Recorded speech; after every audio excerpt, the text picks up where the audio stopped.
Reprendre beaucoup de choses parce que ça va créer un déclic qui raconte une histoire africaine, jouée par des Africains et produit par une Africaine.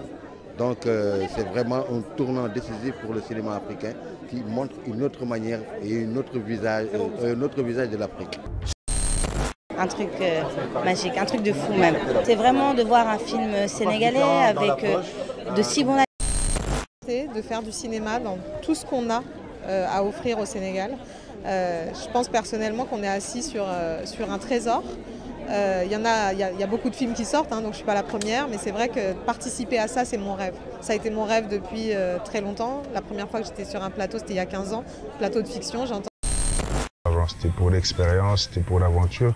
Et voilà, prêter ma caméra, c'était avec plaisir, comme je l'ai dit, parce que je participais à construire quelque chose qui, je ne sais pas si vous l'avez vu ou pas, mais quelque chose qui va changer la façon dont on regarde le cinéma africain, parce que c'est...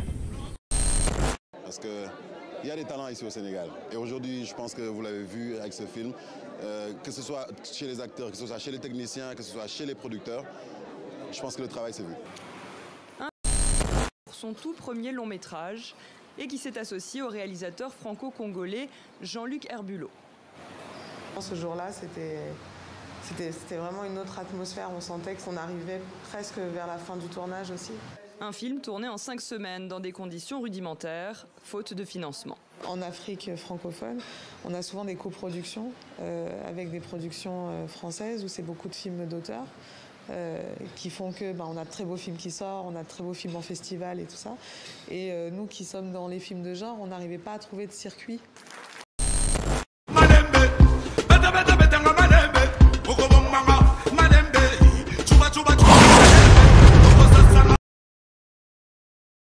Le projet un peu de ce truc que j'ai découvert je pense que c'était il y a 1 an et demi ou 2 ans, Saloum, est très intéressant aussi dans la mesure où dans le cinéma africain, si on peut dire s'il y a un cinéma africain, en général, on a toujours eu un problème pour faire le cinéma de genre. Quand on parle un peu de cinéma de genre, c'est parfois un genre spécifique comme un peu l'horreur, le thriller ou l'action. C'est tous ces éléments-là. Et pendant longtemps en Afrique, on n'a pas vraiment encore cette culture de faire, parce que bon, c'est faut avouer aussi, c'est pas une culture du cinéma africain que de faire des films de genre, que ce soit l'action, l'horreur. Ok. Et ça allume un peu la consécration un peu de comment dire, de ce pari fou de voir un peu un cinéma qui puise un peu dans plusieurs genres différents, un peu qui sont un peu des cinémas de niche à la base. C'est un film qui a des éléments de post-apocalyptique. J'ai l'impression qu'il y a souvent des influences de Mad Max, les influences de l'horreur, tout en mêlant un peu avec le western et le mysticisme un peu, apprenant justement le mysticisme un peu qu'on peut retrouver un peu dans nos trucs africains et qu'on voit généralement ici au Sénégal. Et le film, si je me trompe pas, a été réalisé par Jean-Luc Herbulot, dont j'ai déjà vu le nom apparaître pour plusieurs projets qu'il a fait, mais le plus récent qu'il avait fait avant ça, c'était la série Sako et Mangad, qui justement reprenait encore les codes du cinéma des gens.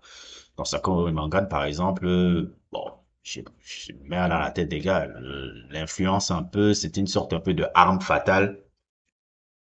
Arme fatale, il ressemblait un peu à Lethal Weapon de Richard Donner, un peu. C'était comment ils appellent ça, les buddy cop movies, qui était sur 8 épisodes et qui était produit par Canal+, et dont moi je n'ai pas vu encore, malheureusement, mais quand je voyais le trailer un peu, je trouvais que c'était intéressant de voir que maintenant il y a des productions audiovisuelles cinématographiques ici au Sénégal, plus précisément, qui proposent maintenant un peu justement du cinéma de genre, cinéma d'action, qui change un peu du cinéma un peu, alors je veux pas être trop truc, mais de ce cinéma un peu très éducatif que le cinéma africain a été pendant très longtemps, en fait. Et ce qui Non seulement il a été je crois qu'il a été produit par une certaine Pamela Diop, dont je connais pas grand-chose vraiment sur cette dame-là, mis à part que c'est une de ses productions et qu'elle a travaillé dans l'audiovisuel, un peu dans ce que j'ai vu un peu sur son Wikipédia à elle. Et le film, quand je l'ai regardé il y a 1 an et demi, c'est ça qui m'a plu parce que justement, bon, pour ne pas parler, pas faire de l'autopromotion, quelque chose comme ça, justement, moi et mes amis, on avait réalisé justement un film de super-héros qui s'appelait Sandalman, mais réalisé par Al Natiam et on était un peu parmi la production de ce film-là et vraiment, notre but, quand on faisait, c'était vraiment cette même idée qu'il défendait un peu, c'est-à-dire amener un peu ce cinéma de genre, un peu en Afrique pour changer un peu la manière dont nous, les Africains, on a de nous raconter. On n'est plus obligé de faire des films comme si on était dans les années 70, les années 80 ou les années 90, tu vois. Par exemple, je pense juste des films comme Val-Poussière ou des films un peu comme Quartier Mozart que j'aime beaucoup, hein, faut pas croire. Mais on ne peut plus avoir cette narrative un peu du cinéma. Il faut qu'on pense à autre chose, il faut qu'on s'adapte un peu à notre époque et il faut comprendre avec l'écho de qu'on a aujourd'hui. Et c'est ça un peu le discours un peu du film Saloum qui me plaît beaucoup. En gros, le film, comment moi je l'ai vu, comment il était. Saloum me racontait l'histoire de quoi? Attendez, je vais regarder Wikipédia parce que mes souvenirs ne sont pas bons. Qu'est-ce que ça racontait? Saloum film Sénégal 2021. On va mettre en français. Je ne veux pas trop me casser la tête. Oui, en fait, c'est l'histoire de trois mercenaires surnommés les hyènes de Bangui qui sont chargés d'extraire un trafiquant de drogue de Guinée-Bissau. En raison d'une fuite de carburant, ils doivent se cacher dans la région du mysticisme du Saloum. En gros, c'est qui c'est en gros à peu près un peu le synopsis du film que je regarde sur Wikipédia, je ne vais pas vous cacher. Et généralement, ce que j'aime beaucoup là-dedans, ce que j'ai aimé beaucoup de là-dedans, c'est qu'il y a des éléments du post-apocalyptique. Il y a des moments où j'avais l'impression de regarder un truc à la Mad Max. Je sais pas si c'est une influence, mais je pense que ça a été une influence fondamentale. Je parle Mad Max 2, hein. Mad Max 2 de George Miller a été une influence pour ce film-là. Il a été divertissant. C'était divertissant et surtout qu'il a été fait avec un budget moindre. De voir qu'ils ont réussi à produire un tel résultat. Franchement, m'enchante et au final, j'espère que à l'avenir, on aura beaucoup plus de production justement qui vient de nos continents et qui vient justement d'ici au Sénégal où je pense que l'industrie cinématographique, en tout cas audiovisuelle au Sénégal est en train de faire un boom, non seulement à travers les séries télé, bon, c'est pas forcément des trucs les séries de Marodi ou Even Prod, c'est pas forcément personnellement ma tasse de thé, hein. C'est les karmas ou je ne sais quel truc là qui sont un peu en gros des soap opéras. Ils font un peu des télénovelas mais à la sénégalaise. Soap opéra, télénovela à la sénégalaise. Bon, c'est pas forcément mon délire un peu de films que moi je kiffe, hein. C'est pas mon délire. Mais c'est magnifique de voir une industrie audiovisuelle en Afrique au Sénégal avec des Sénégalais, produits par des Sénégalais, et qui génère quand même un peu de revenus et qui fait vivre la culture de ce pays à travers justement ces productions-là. Maintenant, qu'on aime ou pas la qualité, moi, je suis pas forcément gaga de la qualité de tous ces de tous ces télénovelas que je vois, hein. C'est pas forcément mon délire, hein. Je vais pas m'asseoir à regarder 50 épisodes de Karma, non.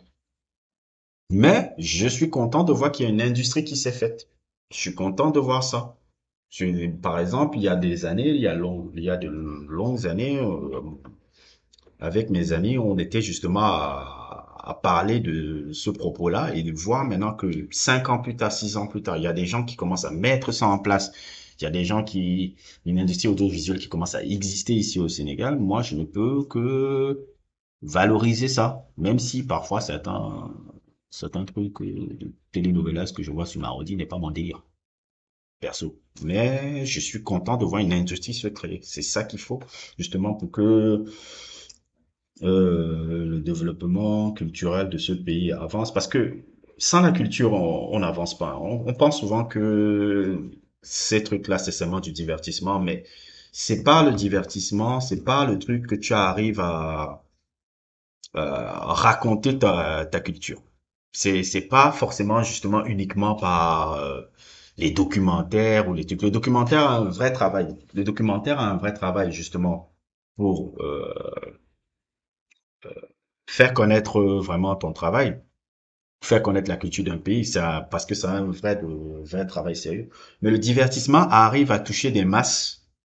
Le divertissement arrive à toucher des masses plus facilement les grosses masses. Et quand tu arrives à mettre des trucs de divertissement de qualité, tu peux faire marcher. C'est pas pour rien qu'à Hollywood, ils ont mis énormément d'argent dans l'industrie du cinéma comme ça. Tu peux faire des propagandes, des trucs grâce au cinéma. C'est un outil puissant. C'est pas juste un truc de divertissement et autres et tout. À travers le divertissement, tu arrives à, comment dire, je dirais pas à dominer les masses, mais à faire passer tes idées, en fait. À faire passer tes idées. Donc, c'est pour ça que c'est important, quand même, que je vois une industrie se créer. Et bon, globalement, c'est tout ce que j'avais à dire par rapport à ce sujet-là. N'hésitez pas à mettre un pouce bleu, n'hésitez pas à vous abonner et à plus pour d'autres vidéos.